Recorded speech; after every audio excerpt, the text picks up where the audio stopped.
여러분, 이 하나님의 말씀을 통해서 나의 영혼이 날마다 자라가기를 주의 이름으로 축원합니다. 오늘 첫 번째로 보면요, 하나님은 비밀을 감추시는 분이 아니라 마지막까지 공개하신 분이라고 소개를 합니다. 우리 10절 말씀 우리 한번 같이 읽어보겠습니다. 또 내게 말하되 이 두루마리의 연의 말씀을 임봉하지 말라. 때가 가까우니라. 여러분, 많은 사람들이 요한계시록 읽을 때 선입견이 있습니다. 여러분들은 요한계시록 읽을 때 어떤 마음이 먼저 듭니까? 대부분 많은 성도들은요, 이 요한계시록 읽을 때 너무 어렵다고 이야기를 하고 있습니다. 어려운 이유가 뭘까요? 하나님께서 일부러 이 하나님의 말씀을 감춰두신 것이라고 생각하기 때문에, 이 말씀을 이해할 수 없기 때문에 어렵다고 생각을 하고 있다는 겁니다. 그래서 이 계시록을 읽는 성도들 보면 때로는 이 계시록 말씀이 두렵다고 이야기하는 사람도 있고요. 그리고 이 계시록은 특별한 사람만 해석할 수 있다고 생각을 하고 있습니다. 근데 오늘 본문은 우리의 생각을 완전히 뒤집습니다. 오늘 성경은 뭐라고 이야기하냐면 바로 임봉하지 말라 이렇게 이야기하죠. 여러분, 여기서 말하는 임봉하다는 단어는 봉인하다, 닫다, 감추다, 접근하지 못하게 막는다는 뜻입니다. 우리가 알듯이 이 고대 시대의 왕의 인장이 찍힌 문서는 아무나 함부로 열 수가 없습니다. 그리고 대통령이 다른 나라에 특사를 보낼 때도 비밀 문서를 이 특사의 손에 들려보냅니다. 여러분, 비록 특사의 손에 이 대통령의 문서, 왕의 문서를 들려보내지만 이 특사조차도 대통령이 보낸 이 문서를 함부로 열어볼 수가 없습니다. 이 문서를 열어볼 수 있는 사람은 대통령이 전달하고자 하는 다른 나라의 대통령이나 다른 나라의 관료들만 이 문서를 열어볼 수가 있다는 말씀입니다. 그래서 오늘 여기서 임봉된 문서는 어떤 제한된 사람만 볼 수가 있다는 겁니다. 어떻게 보면 계시록이라는 책이 바로 그런 겁니다. 함부로 이 계시록을 열지 말라는 겁니다. 여는 그 즉시 사람들은 복이 아니라 저주를 받을 수 있다고 사람들을 생각을 하고 있습니다. 그래서 계시록을 사실 무서운 책이다, 함부로 열어서는 안 되는 책이다, 성도들이 이렇게 생각을 합니다. 근데 놀랍게도 오늘 하나님은 그 계시의 말씀을 뭐라고 이야기하냐면 닫지 말라고 이야기를 합니다. 숨기지 말고 공개하라고 이야기를 하고 있습니다. 근데 사실 이 말씀은, 신약의 계시록의 말씀은 구약의 다니엘서를 보면요, 정반대의 이야기를 하는 것을 알 수가 있습니다. 신약에는 계시록의 말씀이 있다면 구약의 계시록은 어떤 책이냐면 다니엘서입니다. 이 다니엘서의 말씀을 보면요, 하나님은 다니엘에게 마지막 때까지 이 비밀의 실체인 이 계시를 봉함하라 이렇게 이야기하고 있습니다. 근데 오늘 우리가 읽었던 계시록의 말씀은 봉함하지 말고 바로 임봉하지 말라, 바로 열어라, 공개하라 이렇게 이야기를 하고 있습니다. 구약에서는 닫아놓으라고, 또 신약에서는 열어놨다 이렇게 이야기를 합니다. 왜 그럴까요? 하나님의 말씀이 어떨 때는 이렇게 하고 어떨 때는 저렇게 하고, 우리가 이렇게 생각해 보면 하나님의 말씀을 믿을 수가 없겠죠? 근데 사실 계시록에서 왜 감추어진 이 비밀을 열어놓으라, 공개하라 이렇게 말씀하신 이유가 있습니다. 그것은 바로 비밀의 실체인 그분이 오셨기 때문입니다. 여러분, 비밀의 실체인 계시의 실체가 누굴까요? 바로 예수 그리스도임을 믿으시길 바랍니다. 여러분, 십자가 이전에는 그림자로 보였던 이 구원이 이제는 예수 안에서 완전히 드러났습니다. 그래서 사실 하나님은요, 원래 자신을 감추시는 분이 아닙니다. 오히려 자신을 드러내기를 원하고 있다는 겁니다.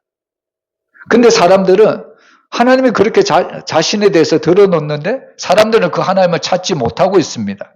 그 이유가 뭐냐면 하나님이 숨어 계셔서가 아니라 인간이 다른 소리에 너무 바쁘기 때문입니다. 여러분, 사람들은 하나님이 침묵하신다고 이야기하죠? 하나님이 침묵하시는 것이 아닙니다. 사람들이 하나님의 음성을 듣지 못하고 있기 때문입니다. 무슨 의미냐면 하나님은 여전히 나에 대해서 말씀하시는데 사람들이 그 하나님의 음성을 듣지 못하는 이유는 하나님의 음성을 듣기보다는 세상 소리에 우리의 귀를 민감하게 움직이고 있기 때문입니다. 우리가 노아 시대를 생각해 보면 이것을 잘 알 수 있습니다. 하나님은 어느 날 갑자기 홍수를 내려서 세상을 멸하시겠다 이렇게 이야기하지 않습니다. 무려 노아에게 120년 동안 방주를 짓게 만드십니다. 여러분, 이 방주는 그냥 배가 아닙니다. 바로 하나님의 공개된 메시지였다는 사실입니다. 하나님이 노아에게 방주를 지으라고 말씀하시면서 사람들에게 뭐라고 이야기했냐면 바로 돌아오라고 이야기를 하는 겁니다. 이 방주 안에 들어오지 않으면 너희는 심판을 받을 것이다. 그러나 방주 안에만 들어오면 살 길이 있다. 하나님은 노아에게 계속해서 사람들에게 외치게 하셨다는 말씀입니다. 여러분, 노아가 산 위에서 거대한 방주를 만드는 동안 사람들은 수없이 물었을 겁니다. 왜 저런 걸 만들지? 왜 저렇게 오랜 동안 그 배를 만들까? 그리고 설마 하나님께서 홍수를 말씀하셨지만 정말 날씨는 쨍쨍한데 정말 홍수가 날까? 사람들은 끊임없이 이런 질문을 했을 겁니다. 근데 우리가 여기서 중요하게 볼 것은요, 노아가 방주를 지었을 때 여러분, 사람들이 몰라서 망한 것이 아니라는 겁니다. 그러나 노아가 선포한 것을 보고도 무시했다는 말씀입니다. 여러분, 하나님은 마지막까지 마지막 날에 일어날 일을 공개하십니다. 심판 전에 반드시 말씀하셨고요, 멸망 전에 반드시 기회를 주셨습니다. 그러나 그럼에도 불구하고 그들은 듣지 않으므로 바로 노아 시대에 심판을 받았다는 말씀입니다. 오늘날도 마찬가지죠. 여러분, 하나님은 인간을 갑자기 버리시는 분이 아닙니다. 하나님은 계속해서 우리들에게 말씀하십니다. 돌아오라고 계속해서 얘기하십니다. 근데 문제는 뭐냐면 세상이 하나님의 말씀을 듣지 않는다는 사실입니다. 여러분, 사람들은요, 하나님의 말씀을 듣기보다는 세상의 소리를 듣기를 너무나도 좋아합니다. 뉴스 속 경제 위기는 민감하게 반응하면서요, 영혼의 위기에는 둔감할 때가 너무 많습니다. 건강검진 결과에는 떨면서 죄로 병든 마음은 방치할 때가 너무나도 많습니다. 여러분, 현대 사람들에게 가장 필요한 거 한 가지만 고르라고 이야기를 한다면 여러분들 과연 무엇을 고르겠습니까? 여러분, 어떤 사람에게 당신은 일주일 동안 일주일 동안 국내 여행을 해야 됩니다. 근데 국내 여행을 할 때 딱 한 가지만 주겠습니다.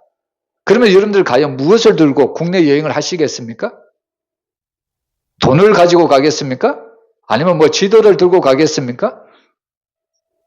이렇게 한다면 나이가 드신 분들은 돈을 들고 가든지 지도를 들고 가든지 하겠죠? 근데 요즘 젊은이들은요, 일주일 동안 국내 여행을 할 때 딱 한 가지 물건만 준다면 여러분, 젊은이들은 망설임도 없이 무엇을 가지고 가냐면 핸드폰을 들고 갑니다. 여러분, 핸드폰을 왜 들고 갈까요? 여러분, 국내 여행을 하려면 비행기도 타든지 아니면 고속버스를 타고 가야 되겠죠? 그것을 예약을 어떻게 할까요? 물론 직접 현장에 가서 돈으로 예매할 수도 있겠죠. 그러면 시간이 너무 걸리지 않을까요? 요즘 그 젊은이들은요, 핸드폰 하나도 앱으로 다 결제를 합니다. 예약을 합니다. 그리고 숙박도 마찬가지죠. 여러분, 그 숙박을 예약하지 않고 그곳에 직접 가서 현장 결제를 하려고 해보세요.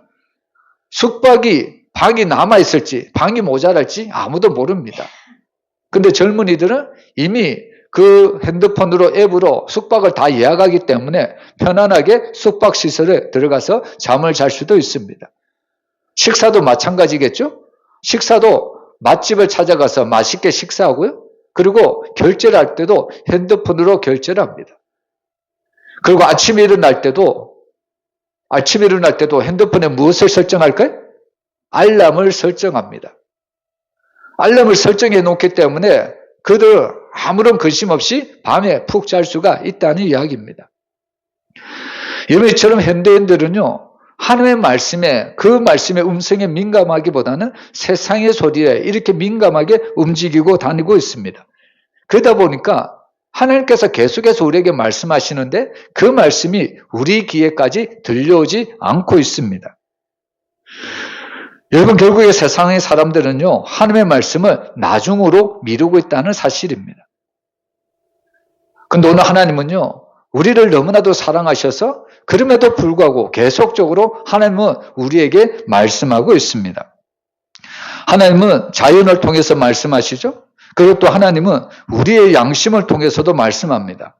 심지어는 하나님은 우리가 고난을 당하는 것을 통해서도 말씀을 하고 있습니다. 그리고 이 모든 것들은 실제로 살아계신 하나님의 말씀을 통해서 우리에게 말씀하고 있다는 사실입니다. 그래서 사실 이렇게 영적으로 깨어있는 사람들을 보면 여러분 실패를 통해서도 어떤 사람은 하나님을 만나고 있습니다. 그리고 어떤 사람은요 질병 속에서도 영혼을 생각하고 있습니다. 어떤 사람은 사랑하는 죽음 앞에서 처음으로 인생의 의미를 되묻고 있습니다. 여러분을 깨어있는 자와 안 깨어있는 자와 바로 차이가 여기에 있다는 겁니다. 세상의 사람들은 하나님의 말씀을 듣지 않냐고 세상의 소리에 더 민감하게 귀를 기울이고 있습니다. 그러나 하나님의 사람들은요, 하나님이 나에게 어떤 음성을 주시든지 어떤 말씀을 주시든지 그 말씀에 귀를 기울이고 하나님께서 그 말씀대로 어떻게 일을 이루어 가시는가 그 말씀대로 믿음으로 살아가고 있다는 겁니다. 그래서 오늘 우리는 이 마지막 때에요, 정말 하나님의 말씀이 우리 귀에 들려졌으면 좋겠습니다. 우리가 계시록 초반부에 보면요, 7교회 소아시아 교회에 보내는 편지가 있습니다. 그 7교회 소아시아 교회에 보낸 편지 마지막 부분은 항상 이렇게 끝납니다. 성령이 교회들에게 하신 말씀을 들을지어다. 이런 사실 신앙이라는 것은, 믿음이라는 것은 계속해서 하나님의 말씀을 들어야 우리가 신앙이 자란다는 이야기입니다. 그런데 세상에 빠진 사람은요, 하나님이 안 보인다고 이야기를 합니다. 이런 사람은 마치 어떤 사람이냐면 한밤중에 눈을 감고 왜 해가 없느냐 이렇게 이야기하는 사람과 똑같습니다. 여러분 한밤중에 눈을 감고 해가 없다고 불평하는 사람이 바로 세상의 사람들이란 말씀입니다. 그래서 오늘 말씀은요, 우리에게 단순히 말씀을 읽어라 이것이 아닙니다. 여러분 오늘 하나님은 마지막 순간까지도 우리에게 자신을 드러내고 있습니다. 세상의 구원의 문이 닫히는 그 직전까지 우리에게 구원의 문을 열어주시는 분이라는 것을 우리에게 알려주고 있습니다.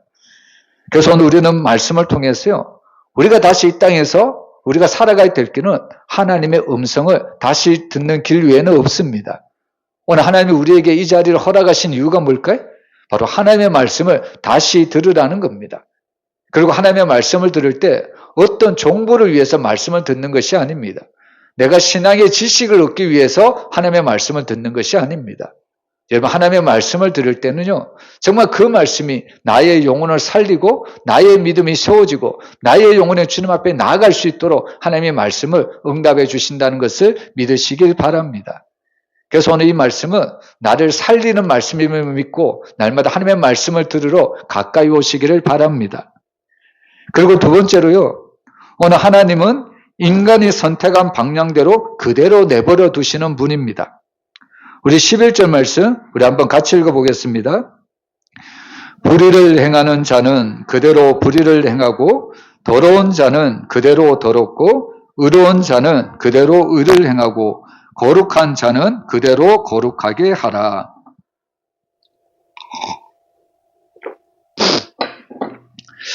우리는 하나님을 생각할 때 가끔씩 이런 생각을 하죠. 하나님은 의로우시니까 당연히 악인을 막으시고 또 억지로라도 사람을 선하게 만드실 것이야. 우리는 하나님에 대해서 그런 기대를 하고 있습니다. 근데 그런 기대와 달리 오늘 하나님은 우리의 생각을 완전히 무너뜨립니다. 오늘 하나님의 말씀은 뭐냐면 그냥 그대로 두라. 오늘 하나님은 그렇게 이야기하십니다. 악을 행하면 그대로 두라. 반대로 선을 행하는 자도 그대로 두라. 여러분 우리는 이 말씀을 통해서 한번 생각해 볼 필요가 있죠. 왜 하나님은 불의를 멈추게 하지 않으실까? 왜 죄인을 강제로라도 돌이키지 않으실까? 여러분 사실 이 말씀 속에는요, 인간의 어떤 존재인가에 대해서 분명한 판가름을 우리에게 보여주고 있습니다.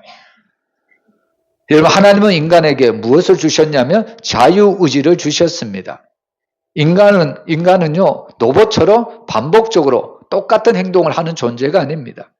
인간은 바로 자기가 지정의를 가지고 바로 자신의 뜻대로 자신의 의지대로 바로 하나님은 인간을 만드셨다는 말씀입니다. 여러분 결국에 인간은요, 자기가 살아가는 삶 속에서 반복적으로 무엇을 선택하느냐에 따라서 자기의 삶의 방향이 결정되는 것을 우리가 볼 수가 있습니다. 그래서 죄라는 것은 뭐냐면요, 단순히 한 번의 행동이 아니라는 겁니다. 죄는 삶의 방향입니다. 무엇을 말씀하냐면 여러분 거짓말 하는 자를 보세요. 거짓말 하면요, 한 번 할 때는 두려울 수 있습니다. 근데 거짓말을 계속하다 보면 결국에 거짓이 자기 삶의 방향이 되고 맙니다. 그리고 미움을 반복하면 자신의 마음이 점점 굳어집니다. 그래서 사실 처음에는 죄를 짓고 다들 괴로워합니다. 근데 반복하다 보면요, 결국에 자신의 양심이 묻어지고요, 나중에는 죄를 죄로 느끼지 못하고 있습니다. 그것이 사실 인간에게 있어서 가장 무서운 상태입니다. 여러분, 우리는 단순히 하나님의 심판이 마지막 날에 천둥과 번개를 보내어서, 시즌을 보내어서, 불을 보내어서 인간을 심판하실 거야. 우리는 하나님의 심판을 이렇게 생각할 때가 많습니다. 근데 사실 하나님이 인간에게 심판하시는 가장 무서운 심판은 뭐냐면, 이미 죄에 익숙해져 버린 상태에 바로 그대로 내버려 두신다는 말씀입니다. 이미 죄로 인해서 우리의 양심이 묻어졌다면 그 자체가 하나님의 심판이라는 말씀입니다. 우리는 그것을 바로 출애굽기에 나오는 바로 왕을 통해서 알 수가 있는 겁니다. 모세는 계속해서 이 바로 왕에게 하나님의 말씀을 전합니다. 내 백성을 내보내라. 바로 이 바로 왕에게 계속 이렇게 외치는 거죠. 근데 바로는 계속 거절하고 있습니다. 그때 바로의 마음이 어땠는지 처음에는 성경에는 이렇게 이야기합니다. 바로가 그의 마음을 완강하게 하였다.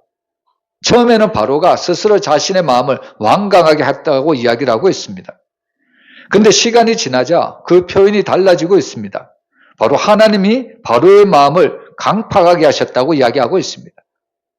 사실 이 말씀을 들으면 우리의 마음이 조금은 이상해집니다.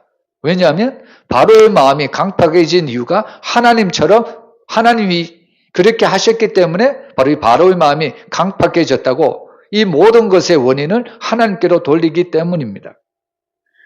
근데 사실 오늘 이 바로의 마음을 하나님께서 강팍하게 하셨다는 의미는 하나님이 억지로 이 바로의 마음을 다치게 하셨다는 이야기가 아닙니다. 결국에 거절한 사람이 결국 그 거절 자체가 바로 강팍한 마음이 되어버렸다. 바로 하나님은 그 상태를 그냥 내버려 두셨다. 오늘 이렇게 말씀하고 있다는 겁니다. 여러분, 결국에 마음이 다친 사람은요, 그냥 내버려 두면 결국 마음이 점점 굳어지고 바위가 되고요, 그것이 나중에는 하석화 되어 갈 수밖에 없다는 겁니다. 여기에 바로 죄의 무서움이 있습니다. 여러분, 우리가 처음에는 선택할 수가 있지만 나중에는 그것을 계속해서 선택하다 보면 나도 모르는 사이에 그것을 선택할 수 없는 경우까지 이를 수도 있습니다. 흔히 세상 사람들이 이런 이야기를 하죠. 처음에는 내가 술을 먹는 것 같았는데 나중에는 술이 술을 먹는다, 이런 이야기를 할 때가 너무 많습니다. 왜 그럴까요? 처음에는 내가 그 술을 컨트롤할 수 있다고 술을 먹었겠죠? 근데 그 술을 계속해서 먹다 보면요, 그 술이 정말 내가 컨트롤할 수 없을 정도로 결국에는 사람이 술을 먹는 것이 아니라 술이 술을 마신다는 겁니다. 그럴 때부터 사람들의 행동이 이상해지는 거죠. 여러분, 에베소서에 보면 술 취하지 말라, 이는 방탕한 것이니, 이 말씀을 주십니다.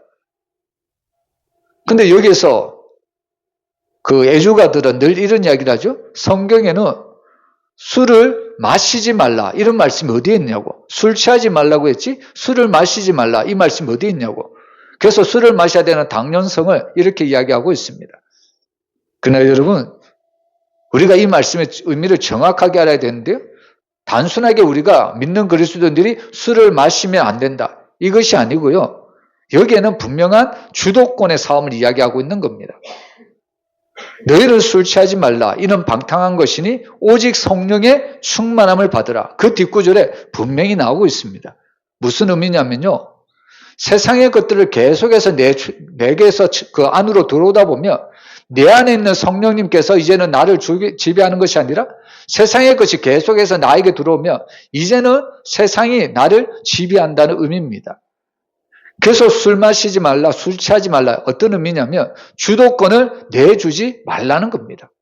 항상 내 삶을 성령께서 주도해야 되지, 내가 어느 순간 한계를 세상 것으로 내어주는 순간, 그 틈을 내어주는 순간 세상이 나를 지배하기 시작한다는 말씀입니다. 그래서 이것은 단순한 술의 문제가 아니고요, 누가 과연 나를 지배하고 누가 나를 주도하고 살 것인가, 바로 이 주도권의 싸움이라는 것을 우리가 분명히 알아야 합니다. 그래서 죄라는 것은요, 내가 처음에 나쁜 것을 선택하잖아요. 나는 한 번만 이것을 할 거야.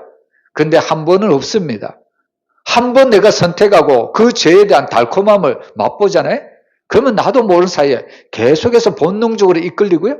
결국에 그것을 이끌다 보면 결국 내 삶은 나도 선택하지 않았는데 나는 어느 순간 죄의 삶의 방향으로 나아갈 수밖에 없다는 겁니다. 결국에 죄라는 것은 한 번의 행동이 아닙니다. 반복해서 나도 모르는 사이에 짓는 것이 바로 죄가 된다는 겁니다. 그래서 하나님은 우리를 통해서 날마다 회개를 외치고 있습니다. 회개라는 것은 단순히 눈물을 흘리는 것이 아닙니다.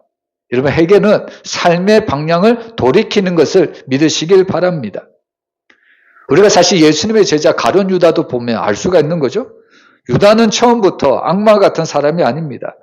여러분, 이 유다도 예수님의 말씀을 들었습니다. 예수님의 기적을 보았고요. 예수님의 제자 중에 앉아있던 사람이 가룟 유다입니다. 근데 이 가룟 유다가 실수한 것이 있죠. 그는 반복적으로 돈을 좋아했다는 이야기입니다. 그래서 작은 탐욕을 허용했고 작은 타협을 합리화시키기 시작합니다. 결국에 나중에 그는 은 30에 바로 예수님을 팔게 되었다는 말씀입니다. 우리가 여기서 보면서 알 수 있듯이 가룟 유다는 갑자기 일순간에 무너진 것이 아닙니다. 바로 조금씩 그 돈에 대한 사랑, 돈에 대한 욕심으로 자신의 마음이 돈에다가 세상에다가 조금씩 그 마음을 내어주다 보니까 자신도 모르는 사이에 바로 그 돈 사랑함이 어떻게 보면 우리에게 구원자로 주신 그 예수님을 팔아넘겼다는 말씀입니다. 여러분, 인간이란 존재는 하루아침에 결코 무너지지 않습니다. 결국에 반복된 선택이 사람을 무너뜨릴 수밖에 없다는 겁니다. 그래서 오늘 하나님은 바로 그대로 두라 이렇게 말씀하시죠. 이것은 하나님이 인간을 그대로 그냥 방치하신다는 뜻이 아닙니다. 이 말씀은 끝까지 거절하는 바로 그 인간의 선택을 그대로 그냥 내버려 두시겠다는 말씀입니다. 여러분, 하나님은 사람을 그냥 강제로 로봇으로 만드는 것이 아닙니다. 하나님은 바로 이 인간들을 자유의지를 가지고 자기가 선택해서 하나님을 찾을 것인지 아니면 세상으로 나갈 것인지 바로 하나님이 인간에게 스스로의 자유의지를 주셨다는 말씀입니다. 여러분, 오늘 이 시대가 정말 마지막 시대라고 부를 수밖에 없는 이유는 뭐냐면 이 시대는 죄를 죄라고 부르지 않는 시대입니다. 탐욕을 능욕이라고 부르고요. 교만을 자신감이라고 부르고 음란을 자유라고 부르고 있는 시대입니다. 처음에는 사람들이 죄를 숨깁니다. 그리고 그 죄를 숨기면서 자기에게 나타난 많은 이득을 자랑하기 시작합니다. 계속해서 그렇게 삶을 행동하다 보면 자기의 양심이 무뎌지기 시작합니다. 이것이 바로 현대인들에게 있는 가장 큰 위기입니다. 여러분, 결국에 현대인들은요, 바로 이런 잘못된 일들을 계속적으로 반복적으로 습관적으로 행동하다 보니까 자신도 모르는 사이에 엄청난 죄악에 빠질 수밖에 없다는 겁니다. 그래서 사실 하나님의 가장 큰 심판은 뭐냐면요, 어떤 벼락이나 천둥을 내려서 저 사람을 심판하는 것이 아니라 그냥 악한 길 걸어가는 그 사람을 그대로 내버려 두는 것, 결국에 그 자체가 심판이라는 것을 우리에게 말씀하고 있습니다. 여러분, 우리는 이 말씀을 통해서 정말 우리의 작은 타협이 엄청난 일을 만들어낸다는 것을 기억해야 합니다. 여러분, 우리는 딱 한 번 하나님의 말씀을 거절할 수도 있습니다. 하나님, 나는 이번 딱 한 번만 이 말씀에 눈 감고 세상으로 나가겠습니다. 두 번 다시 나는 이런 그 하나님의 말씀을 거절하는 일이 없을 겁니다. 이렇게 하나님 앞에 대한 약속을 하면서도 한 번만 그 약속이라고 그 일을 하겠다고 이야기하지만 근데 결국에 그 한 번이 10번이 되고 결국에 그 10번이 자기 평생에 걸어가는 올무가 될 수밖에 없다는 겁니다. 여러분, 그래서 사실 신앙이라는 것은 아주 자그마한 틈이나 그것을 허용해서는 안 된다는 말씀입니다.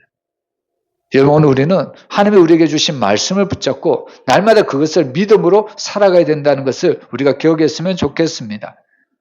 오늘 우리가 이 말씀을 통해서 우리는 죄악이 아니라 정말 하나님이 주신 그 그 신앙, 그 믿음을 가지고 우리가 날마다 하나님 앞에 나아가기를 주의 이름으로 축복합니다. 그리고 마지막으로요, 오늘 세 번째로 하나님은 생명나무로 우리를 다시 초대하고 있다고 이야기하고 있습니다. 우리 14절 말씀 우리 한번 같이 읽어보겠습니다. 자기 두루마기를 빠는 자들은 복이 있나니 이는 그들이 생명나무에 나아가며 문들을 통하여 성에 들어갈 권세를 받으려 함이로다. 아멘. 오늘 이 계시록 마지막 장면에는요, 이 생명나무가 등장하고 있습니다. 이 생명나무는 원래 처음에 어디에서 등장했을까요? 창세기에서 등장하고 있는 것이 생명나무입니다. 우리는 창세기에는 흔히 선악과만 있다고 생각하지만 생명나무와 선악과가 두 나무가 똑같이 있었습니다. 근데 놀랍게도 이 선악과를 먹은 사람들을 하나님께서는 벌을 내리십니다. 심판을 내리십니다. 그 심판이 뭡니까?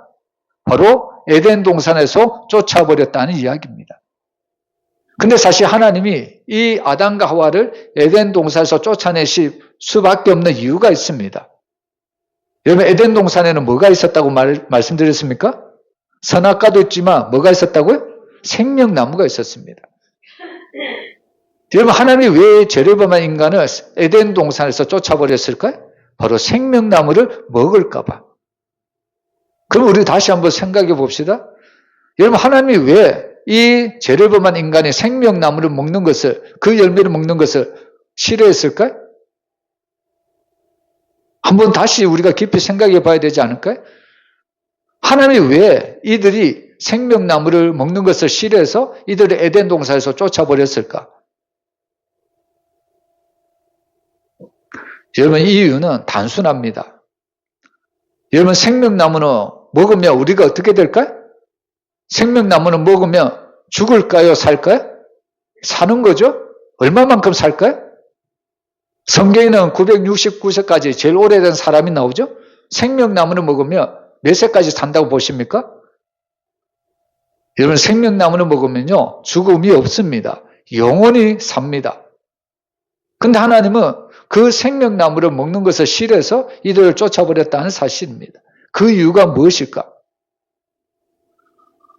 여러분, 생명나무를 먹으면요, 영원히 사는데 어떤 의미가 있냐면, 우리가 죄를 짓지 않고 거룩한 모습으로 생명나무를 먹잖아요? 그러면 우리는 영원토록 천국에서 즐겁게 하나님과 영원히 사는 겁니다. 근데 반대로 죄를 지은 사람이 생명나무를 먹으면 어떻게 될까요? 그들도 영원히 삽니다. 근데 그들이 영원히 사는 것이 진짜 그들에게 복이 될까요? 아닌 거죠? 어떻게 보면 엄청난 고통입니다. 우리가 마지막 때는요, 우리가 갈 때는 딱 두 군데밖에 없습니다. 어디를 갈까요? 천국 아니면 지옥입니다. 그러면 천국과 지옥에 공통점이 있다면 뭘까요? 영원하다는 겁니다. 그곳에는 죽음이 없습니다. 근데 차이가 있다면 천국에는 영원히 즐겁게 사는 것이고 지옥은 영원히 고통당하며 사는 곳입니다. 여러분, 하나님은 죄를 범한 인간을 싫어해서 미워해서 쫓아낸 것이 아닙니다. 오히려 그들이 생명나무를 먹고 오히려 영원히 사는 것, 그들에게는 오히려 고통이기 때문입니다. 오히려 그들에게는 그것이 엄청난 형벌이기 때문입니다. 오히려 하나님은 그들을 사랑해서 그들을 쫓아내었다는 말씀입니다. 근데 놀랍게도 창세기에는 그 생명나무를 먹지 말라고 하나님이 금지를 시켰는데 오늘 계시록 마지막 말씀을 보면 오히려 그 하나님의 그 나군에는 생명나무가 있다고 이야기를 하고 있습니다. 흔히 세상말로 이런 말이 있죠. 병 주고 약 주냐, 이런 이야기가 있죠. 하나님이 우리에게 병을 줄 때는 언제고 또 어떨 때는 약을 주시냐고. 근데 여러분, 하나님이 원래부터 우리에게 주시고자 하는 것은 영원한 생명입니다. 근데 그 생명을 거절한 사람은 하나님이 주기 싫은 것이 아니라 인간 스스로가 그 생명을 거절했다는 것을 우리에게 알려주고 있습니다. 그리고 여기서 중요하게 봐야 될 것은 뭐냐면요, 오늘 14절에도 나오겠지만 자기 두루마기를 빠는 자들은 복이 있다고 이야기를 합니다. 여러분, 어떤 자들이 생명을 얻을까요? 바로 자기 두루마기를 빠는 자들. 자기 죄를 해결한 자들이 바로 생명을 얻는다고 이야기를 합니다. 근데 여기서 우리가 오해해서는 안 되는 것이 뭐냐면요, 자기 두루마기를 빠는 자들이 복이 있다고 이야기해서 자기의 공로, 자기의 행위, 자기 스스로 씻음을 받았다, 이렇게 생각해서는 안 된다는 말씀입니다. 여러분, 여기서 우리는 스스로 씻는 자가 아니라 씻김을 받는 존재라는 것을 깨달아야 합니다. 그 말씀이 정확하게 어디에서 나오냐면 계시록 7장 14절에 나옵니다. 우리 한번 같이 읽어보겠습니다. 내가 말하기를 내 주여 당신이 아시나이다 하니 그가 나에게 이르되 이는 큰 환난에서 나오는 자들인데 어린 양의 피에 그 옷을 씻어 희게 하였느니라. 여기 보면 분명히 나오죠? 내가 스스로 내 죄를 회개하고 내 죄를 스스로 씻은 것이 아닙니다. 바로 어린 양의 피로 그 옷을 씻어 우리를 희게 하였다고 분명하게 알려주고 있습니다. 그래서 사실 우리가 구원받은 거 우리의 공로가 아닙니다. 우리의 의가 아닙니다. 바로 예수 그리스도의 그 보혈의 피로 우리가 씻김을 받았기 때문에 우리가 생명을 얻고 천국에 들어갈 수가 있습니다. 그래서 천국에 들어갈 수 있는 자는 어떤 자냐? 어린 양의 보혈로 바로 씻김을 받은 자가 천국에 들어갈 수 있음을 믿으시길 바랍니다. 그러면서 마지막 15절은 이렇게 이야기를 하죠. 개들과 점술가들과 음행하는 자들과 살인자들과 우상 숭배자들과 및 거짓말을 좋아하며 지어내는 자는 다 성 밖에 있으리라. 여기 15절에 말씀한 내용은 천국이 아니라 바로 지옥에 들어가는 사람들을 이야기하는 거죠. 근데 이 말씀을 우리가 잘못 읽으면 특정 죄인들을 미워하라 이런 뜻으로 볼 수도 있습니다. 근데 사실 오늘 이 말씀 속에서 가장 중요한 것은 뭐냐면 바로 하나님 없이 살기를 끝까지 선택한 존재들이 바로 15절에 나오는 존재들이라는 겁니다.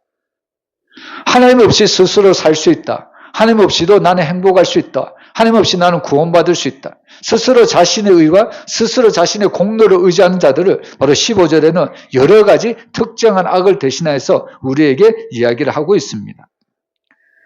여러분, 인간은 결국 두 부류로 나눌 수밖에 없습니다. 인간은 완벽한 사람과 부족한 사람이 아니고요. 은혜로 씻김받은 사람과 끝까지 그 씻김을 거부한 사람들이라는 사실입니다. 그래서 교회는 어떤 곳이 되어야 될까요? 여러분, 교회는 의인 전시장이 아닙니다. 교회는 은혜 없이는 살 수 없는 사람들이 모인 자리가 교회라는 것을 믿으시길 바랍니다. 그래서 사실 교회는요, 죄인들이 올 수 있습니다. 중요한 것은 그 죄인도 예수 그리스도의 보혈로 씻김을 받은 은혜로운 사람들이라는 말씀입니다. 그래서 사실 교회는요, 누구나 다 오라고 예수님은 초청을 합니다. 이사야서가 늘 그 말씀을 하지 않습니까? 가난한 자도 오라, 빚 있는 자도 오라. 와서 돈 없이 와서 바로 이 은혜와 이 구원을 바로 젖을 먹으라고 우리에게 초청을 하고 있습니다. 그래서 사실 이 계시록은요, 오늘 우리가 말씀을 다시 한번 생각해 보면 이 계시록의 말씀은 닫힌 말씀이 아닙니다. 정말 이 천국의 문이 완전히 닫히는 그 순간까지 여전히 하나님은 우리를 부르시고 초대하십니다. 너희는 세상 길로 가지 말고 죄악에 빠지지 말고 내가 말한 그 하나님의 음성, 그 복음의 소식을 듣고 주님 앞에 나오라는 은혜의 초청이라는 말씀입니다. 그리고 그 은혜의 초청을 들은 우리들은요, 바로 그 예수 그리스도의 보혈의 피로 씻김을 받은 자들입니다. 결국 우리가 그 씻김을 받았다면 우리는 하나님 앞에 정말 천국에 들어가서 하나님의 은혜를 감사하며 우리가 주님 앞에 나아갈 수 있을 겁니다. 여러분, 오늘 이 말씀은요, 정말 우리들의 마지막 삶이 어떤 삶인가 분명히 우리에게 약속하고 있습니다. 결국 이 땅의 마지막 때는 두 부류의 사람밖에 없습니다. 바로 예수님의 은혜로 씻김을 받은 사람들인가? 아니면 그 예수님의 은혜의 씻김을 거절한 사람들인가? 여러분, 오직 우리는 그 예수 그리스도의 보혈의 은혜로 씻김을 받은 자로서 하나님의 자녀로서 우리는 하나님의 나라 천국에 다 들어가시기를 주의 이름으로 축원합니다.